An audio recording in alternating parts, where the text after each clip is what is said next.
મિત, એટલે તું અત્યારે હું અહીંયા આવી ગયો? અમારે બહાર જવાનું, જા, મિત નહીં આવે. હા એ મને ખબર છે, ફરવા જવાનું છે ને, હું એટલે જ આવું છું. હું તૈયારી થઈ ગયો છે. આપણે ક્યારે નીકળવાનું છે હવે? આપણે કઈ નીકળવાનું છે એટલે? તારે ક્યાં જવાનું છે? મારે તમારે ભેગું જ ફરવા આવવાનું છે. તને કોણે કીધું અમે ફરવા જાય છે એમ? અને અમારે ભેગું આવવાનું તને કોણે કીધું? ઓય તું શાંતિ રાખ. મેં જઈને કીધું આપણે હારે આવવાનું. બેટા તું તૈયાર થઈ ગયો ને?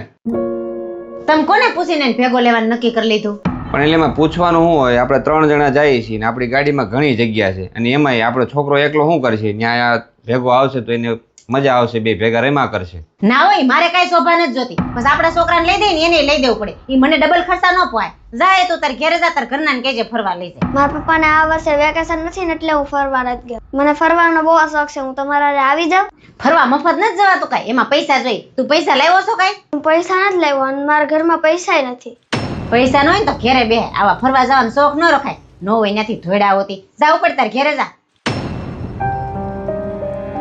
એટલે આપણી ગાડીમાં કેટલી જગ્યા છે, અને આપણા છોકરાને હથવારો મળશે, બે રેમા કરશે.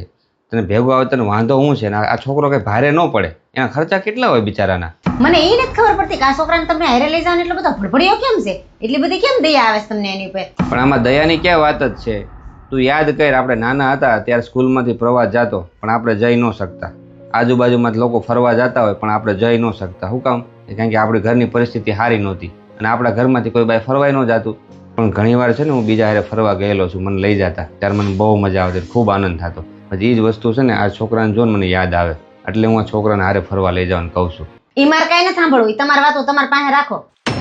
એ ગાડી છે ને આપણે ઘર હારું લીધી છે, ગામને ફેરવા નથી લીધી. અને પૈસા કમાઈ છે ને આપણે હારું કમાઈ છે, ગામ હારું નથી કમાતા. હવે આ ખોટું અભિમાન રહેવા દે. મારી ગાડી, મારા પૈસા, આ બધું હમણાં આપણે થયું છે. આપણી પેલી પરિસ્થિતિ શું હતી ખબર છે ને? પૈસા તો આજ છે ને કાલ નથી, કાલ નથી ને આજ છે. કાલ સવારે આ છોકરાની પરિસ્થિતિ સુધરી જાય ને આપણી બગડી જાય. કોઈ દિવસ છે ને કોઈ વસ્તુનું અભિમાન ના કરાય. અને એક વાત હંમેશા યાદ રાખજે, જીવનમાં ગમે એટલા સફળ થાવ ને તો તમારો ભૂતકાળ ને પાછલી જિંદગી ભૂલવાની નહીં, કે આપણે હું હતા ને અત્યારે હું છે. અને અત્યારે જે પણ છે ને હું નક્કી કે આવા લોકોના આશીર્વાદથી હોય. એટલે ક્યારેય પણ કોઈ ગરીબની છે ને મજાક નહીં ઉડાડવાની. તમારી વાત હાવ સાચી છે.